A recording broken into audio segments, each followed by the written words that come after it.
Ambajipeta marriage band cinema ఎలా ఉంది, ఆడియన్స్ని ఏ మేరకు ఆకట్టుకుందంటే సుహాన్ కథను అద్భుతంగా ముందుకు తీసుకెళ్లాడు, నవ్వించాడు, ఏడ్పించాడు, చివర్లో ఎమోషన్స్ నటనతో అందరినీ ఆకట్టుకున్నాడు.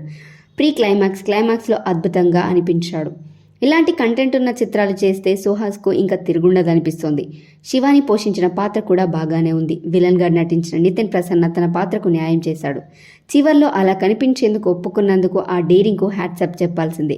జగదీష్కు మంచి పాత్ర పడింది. పుష్ప కేశవ్ తర్వాత ఈ సంజీవ్ క్యారెక్టర్ కూడా గుర్తుండిపోతుంది. అన్ని పాత్రలకు తగిన ప్రాధాన్యత ఉండడమే విశేషం. అసలు ఇది ప్రేమ కథా చిత్రమే కాదు, ఆత్మాభిమానం కోసం పోరాడే ఓ మహిళ కథ అని చెప్పొచ్చు. ఈ సినిమాని చూస్తే మాత్రం శరణ్య పోషించిన పద్మ పాత్రే హీరోలా అనిపిస్తుంది. మహిళను కేంద్రంగా చేసుకుని ఇంత బలమైన పాత్రను రాసుకోవడం ఈ మధ్య కాలంలో జరగలేదు.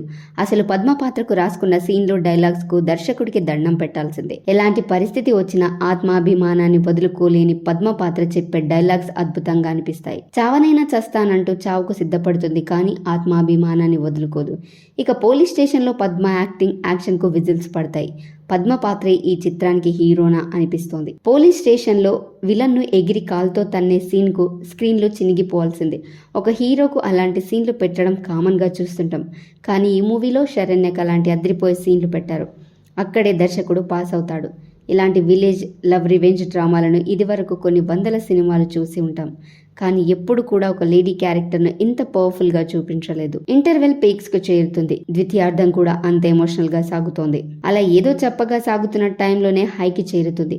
పోలీస్ స్టేషన్ సీన్ అద్భుతంగా అనిపిస్తోంది. ఆ తర్వాత మళ్ళీ కాస్త నెమ్మదించినట్టు అనిపిస్తోంది.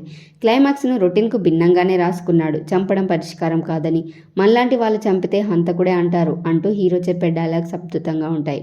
గౌరవం పేరు తర్వాత గారు రావడానికి ఎంత కష్టపడాలో అంటూ పద్మ చెప్పే డైలాగ్స్ బాగున్నాయి. పద్మ పాత్రకు సినిమా మొత్తం కూడా మంచి డైలాగ్స్ పడ్డాయి. సాంకేతికంగా ఈ చిత్రం ఎంతో ఉన్నతంగా కనిపిస్తోంది. పాటలు థియేటర్లలో వింటుంటే డాన్సులు వేయాల్సిందే. ఆర్ఆర్ స్క్రీన్ మీదున్న ఎమోషన్ 100 రెట్లు పెంచినట్టుగా అనిపిస్తోంది.